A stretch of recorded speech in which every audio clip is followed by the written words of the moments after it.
Enough? It's going to get warmer.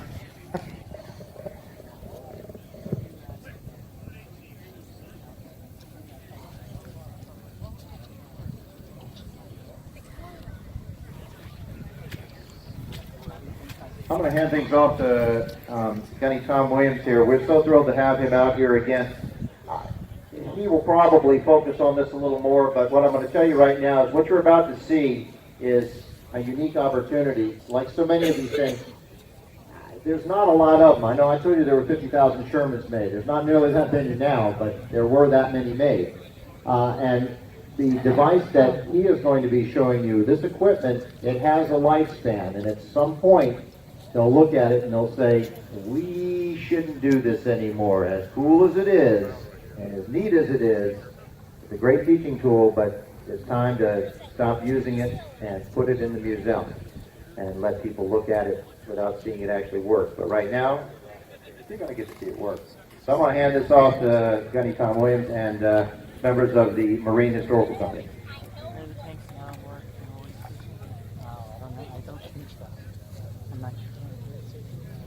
No, good go. Afternoon, ladies and gentlemen. How's everybody doing this afternoon? Outstanding, outstanding. As I was introduced, I'm Gunnery Sergeant Williams. I'm a retired Marine Gunnery Sergeant and currently Director of Operations for Historic Outbreak Programming for the United States Marine Corps. Myself and my fellow Marines and this demonstrational platoon that you're going to see out here today are current active duty Marines. What they're going to be demonstrating for you is something that we're talking about history. Like that, we're going to go drop back 75 years and talk about development of tactical doctrine. Now, interestingly enough, the Marine Corps today, as of this year, is going through a new change. During World War II, we saw the implementation of a new battle rifle, the M1 service rifle. That was augmented by the M1 carbine. Such weapons as the bazooka and other weapons started to come into use. That would impact the change in tactical doctrine as well, especially the type of war we fought. In 1944, we introduced a new, rifle squad organization we're going to talk about here in a minute. Why that's pointed and relevant to us today? Again, it's all about people. It's all about history. And like that, history is going on even today. And history in this case, and like that, has gone full circle. As of this year, the United States Marine Corps will be implementing across the board a new battle rifle. The M27, infantry automatic rifle will become the new standard service rifle for the United States Marine Corps. Along with it, we're going to be implementing a new rifle squad organization that's going to vary from what you're going to see right now. Now, these Marines that just walks up in front of you like that indicate a new technology, a new organizational structure that the Marine Corps would put into effect due to lessons learned in 1944. It was now increasing the rifle squad from 8 to 12 men to 13 men, but also giving a much better span of control. Like in the rifle squad now, instead of being like just a split in half with the squad leader overseeing a maneuver element and an assistant squad leader with a single Browning automatic rifle overseeing a base of fire element. Now we're going to have a lot more flexibility because of lessons learned over the previous 2 years of warfare. Now the rifle squad would consist of 13 men, led by a sergeant squad leader. Now that squad leader would have underneath him 3 fire teams made up of 4 men each. The fire team would have a corporal fire team leader, would have a squad automatic rifle, a Browning automatic rifle with each fire team now. This would give much more flexibility. An assistant automatic rifleman, and a rifleman. This now meant that this organizational structure would give much more flexibility on the battlefield. It means that each one of these elements, each one of these fire teams could either change jobs of being a base of fire element or a maneuver element and be able to rapidly change from one to the other as the situation dictates. And you'll see operation here. When we get on to the platoon level, now more and more elements of the command staff. You would have a platoon leader in charge of the platoon, which would be made up of 3 rifle squads. And in support of him like that, just like the new rifle squad today, like that, on the platoon level, we'd have a communicator. And like that, this would give him communications with higher command and authority. And the inevitable like that, joint services operation, something we still depend on very much today, is the dock. Navy corpsmen by this time, which started in World War I, by World War II, Navy corpsmen embedded on the platoon level in the combat with our Marines became a standard operating practice, which we still apply today. Now, today, like that, we're looking at with the implementation of the new Mark 27 battle rifle and such, and other new technology coming in, we're all of a sudden now seeing new technology and reorganization of the rifle squad. Our fire teams now are going to go from 4 men to 3 men, like that. Everybody now, essentially, once the Mark 727 gets into the system, will become potentially a squad automatic rifleman. And on the squad level, we are now not only going to have a squad leader, but a dedicated assistant squad leader, and a dedicated, like say, operations and systems specialist. This is the new high-tech toys, everything from a high-speed laptop to, like say, a man-portable aerial drone for aerial reconnaissance and high-speed communication. This will become the electronic hub of the Marine Rifle Squad today. Again, here we are 75 years later. We're coming out of 15 years of warfare and lessons learned. We're once again implementing new technology, and that technology is driving our tactical doctrine. And once these Marines move off, they're going to move into position. And what we're going to do, and like that, I'm sure a lot of you have seen tactical demonstrations of modern Marines showing our capability of prowess in the implementation of our tactical doctrine. What these Marines are going to do is step back and show you how this tactical doctrine would be implemented in 1944, 1945, in the latter part of the war, and basically moving forward and taking a fixed position. As we go through today, you'll see these fire teams actually working in tandem with each other and in support with armor to take this fixed position, and we'll finally finish it off like that, showing how the flamethrower was actually used as a support element like that in support of these fire teams like that to be able to take this position. Sir?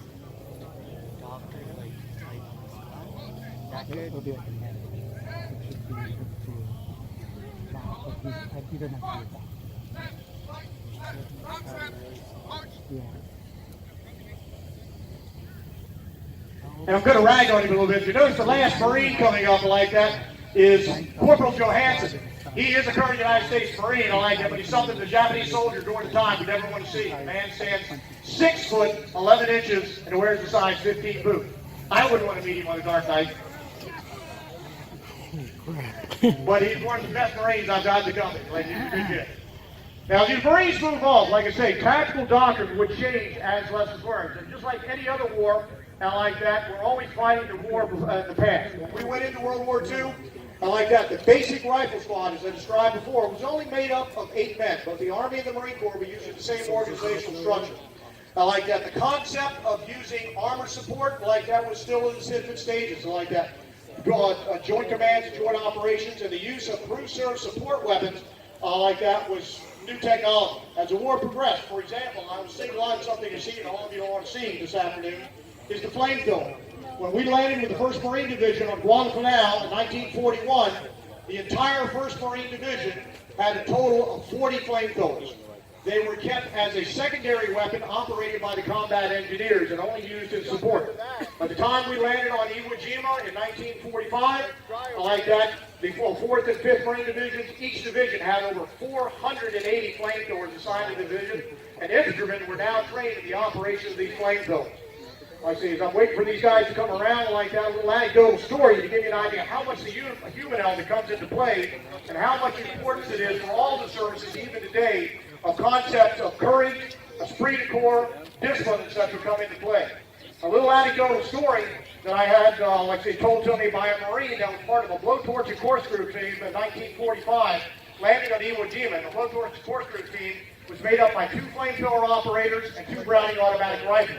The idea being they would use like that, the 2 flamethrowers to cover each other as they get close enough to a target to take it out. And the BA Airman would not only act as assistant flamethrower operators to charge units, but he would also give him covering fire to the flank to allow the flamethrower operators to get close enough. Now this Marine described that when he landed on Iwo Jima, and like that they were crossing the Singer Sand beaches and like that, there was a bunker that was targeted that they needed to take out. His partner had already charged the body tank like that on his flamethrower and ignited the ignition source. And he was about 50 yards in front of this Marine. All of a sudden the Marine in front, like see, his flamethrower tank took a bullet in it. But unlike what you see in Hollywood, it didn't immediately explode. It started venting gasoline, which turned to vapor, and eventually when he reached the ignition source on the gun group, and this Marine saw like that his partner go up in a ball of flame. Pretty excruciating way to die. Marine talks about the fact that he dropped to the ground and urinated himself. He was that scared. But he knew fellow Marines' lives were depending on what he would do at that point. And discipline and training would kick in. He pulled off his belt, his legging laces, anything else he could use to make a rope. And like say, stretch that flamethrower and got as far away from me as he possibly could. But he still knew he had a mission to complete. He turned around and over 75 yards would drag that flamethrower across the sand until it was close enough to the bunker that needed to be taken out. He would put it back on his back, take out that bunker and save many Marines' lives. Very case like that, and again, it was not a user-friendly weapon, but the Marine understood the weapon he had in. He also understood the importance of discipline and training. He knew that no matter how scared he was, that fellow Marines' lives depended on the actions he took. And that's what courage is all about, both then and now. It's about the history that was made then and the history being made now. It's about the people themselves. Courage is being afraid and being able to overcome that fear.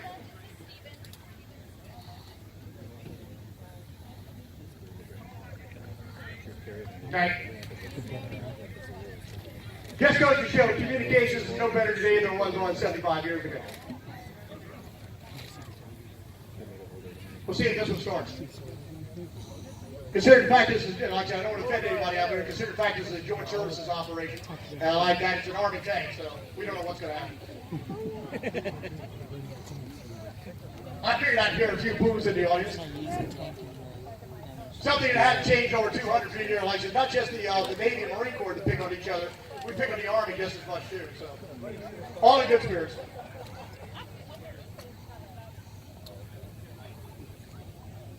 All those fails, guys, pull the rope again.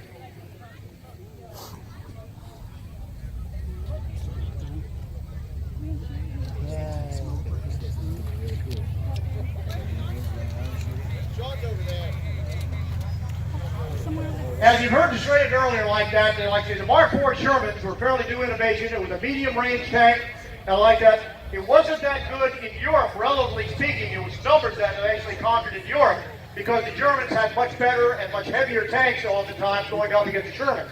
Ironically, on the other side of the world, going up against the Japanese never looked heavily into tank technology. And they all, like the Japanese Honda tank, like we had the Sherman, and we had guns. So most of the time in the Pacific Theater, tank became a quintessential part of the controlled operation, like taking Japanese positions.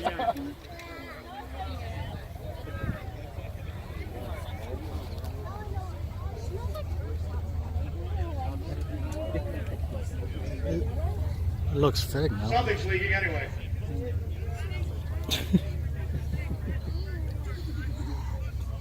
In other words, stay the heck out of the way of the front of the tank. Won't be the first time.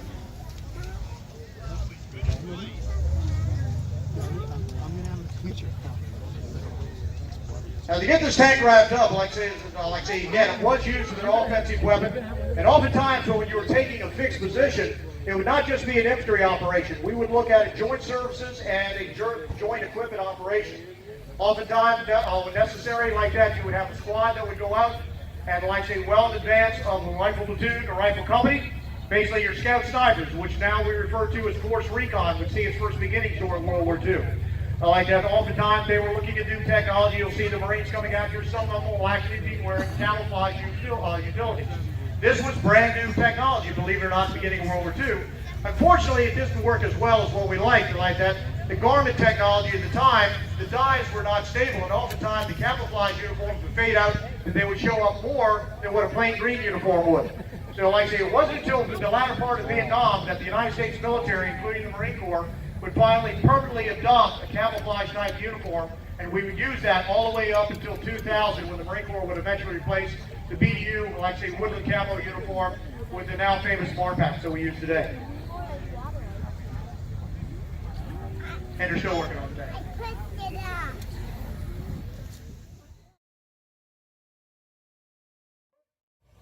Marines, you're on your own.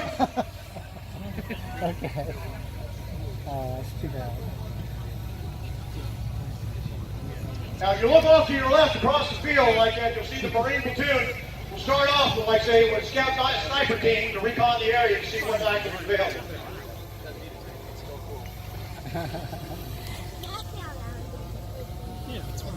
As always. What? Actually, Murphy was an optimist. He was also in the Army. Oh, that's just bad. Murphy's line. When everything else goes down.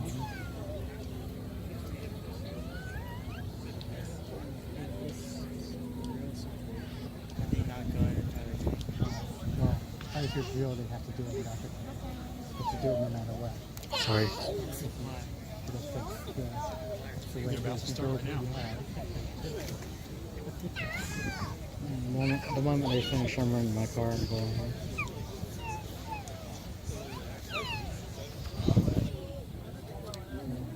That's too bad. The tank could become a new kid.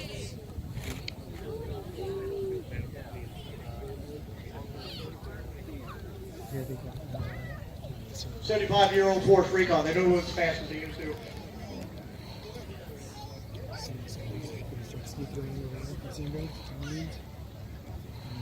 And again, as you heard me talk about like that, the camouflage utilities like that were a great idea at the time, but again, technology couldn't keep up with it. And you'll notice even these utilities, although they're supposed to blend in with the terrain, you'll notice as they're faded out. You ever hear the term like that being salty? That was kind of the standard method of washing clothes, especially in the Pacific Theater, is using salt water, because that was what was available. Salt is also the greatest bleach in the world. Unfortunately, the dye slots would not hold up, and very quickly these camouflage uniforms would come into misuse. The reality of it is, though, most of the veterans of like that, of the Raiders and of the Paramarines would covet these camos like that, not because they were effective in combat, because they wanted to show they were old salts.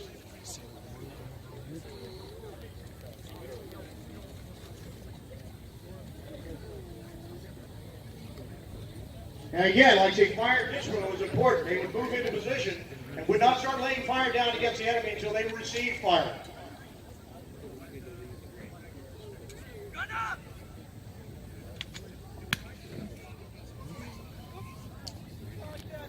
Now, off to the defilades, you'll notice they've already moved a 30 caliber machine gun into place, which probably is not going to work along with everything else.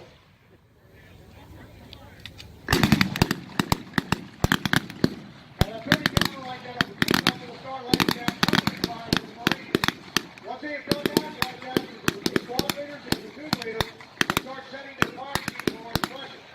Fire team moves up, they'll establish position, lay down a range of fire, and allow the Marines to have a weak down, fire team by fire team, as they move against the enemy.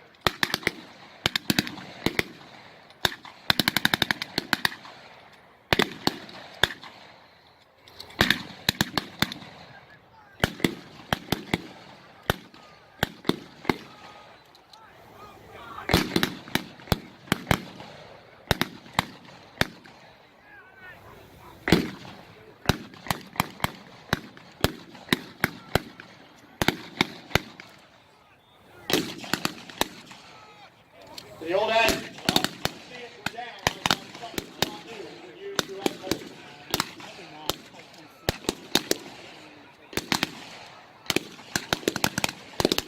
Well, you notice that a flamethrower operator, when the operator support, it could be up like an explosive fire team. He's depending on that fire team to give you fire support, so you'll eventually be able to put it onto his car. Now, bear in mind, the flamethrower is not going to be a physical weapon, it's going to be a bunker act. At this point, the Marines advancing against the target cannot gain access to see the enemy is firing at. So it's going to be dependent on crossing incapacity. They have to get close enough to either use an explosive charge like a tactical charge or use grenades and take them out.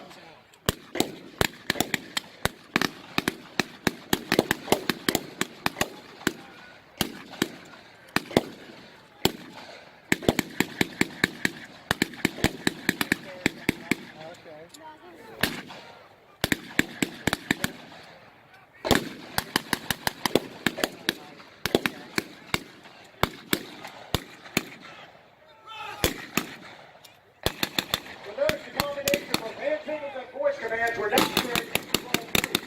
Now again, you can very quickly see the advantage of the new fire team system. You can turn around instead of a squad leader having to control 11 men in rough terrain. He now can distribute that down to the individual fire teams.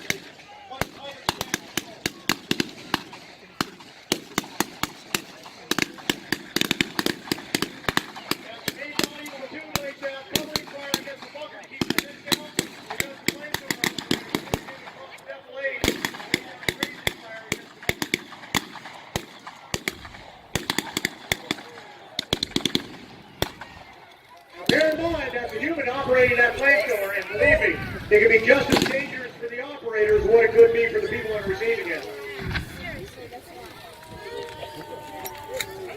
Now, next step, dude, like I say, flame is engulfed the bunker. Hopefully, that's going to incapacitate whoever's in there, suppress their fire. This will allow the platoon a chance to move forward, and then eventually get up onto the bunker and either use a cycle charge or small arms fire to take out those opposition in the bunker. Our guy actually has 4 bunkers and stuff.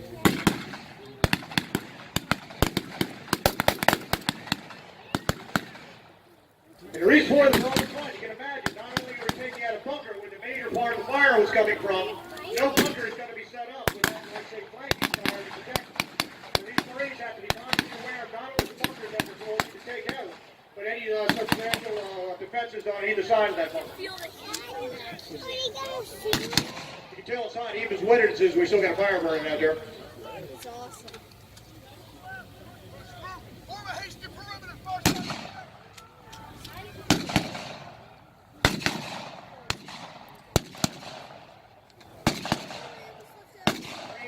They fight through, clear any positions, and the opposition may be in front of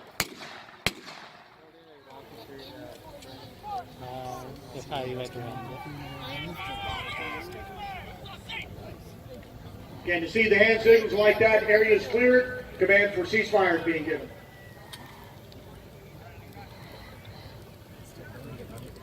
Now, looking back at history like that, you can imagine Marines just like you and I are like that, all of you in the audience are like that, our age, they were us, we were them. And the whole purpose of this demonstration like that is history is about people. It's not like, say, the history is being made today as much as it was 75 years ago. And the whole purpose of the establishing the American Wartime Museum, and like that, coming out and doing programs like this, showing these stands and stuff like that, it's not to learn about the material of history, but like that, but to understand that history is relevant to each of us. Every generation of Marine is standing on the shoulders of every generation that went before us. And we as a society are the same thing. We would not be who we are as a nation today if it weren't for the achievements and the sacrifices of every generation that went before us. 75 years ago, United States Marines, just like these Marines out here, were assaulting beachheads across the Pacific Theater. They eventually would win freedom like that, making us one of the greatest countries in the world. We learned from their experiences like that. We became better. To today, the Marine Corps considers itself the biggest baddest asses on the block. Hoorah!